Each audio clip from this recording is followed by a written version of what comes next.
सूर्यसम्पूर्णकलशं रुधिराप्लुतमेव च दधाना हस्तपद्माभ्यां कूष्माण्डा सुभदास्तु मे। सूर्यसम्पूर्णकलशं रुधिराप्लुतमेव च दधाना हस्तपद्माभ्यां कूष्माण्डा सुभदास्तु मे।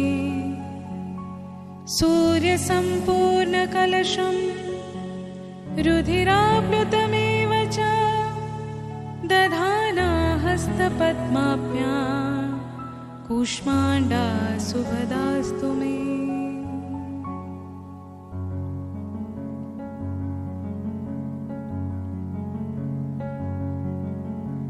ॐ देवी कूष्माण्डाय नमः। ॐ देवी कूष्माण्डाय नमः। ॐ देवी कूष्माण्डाय नमः।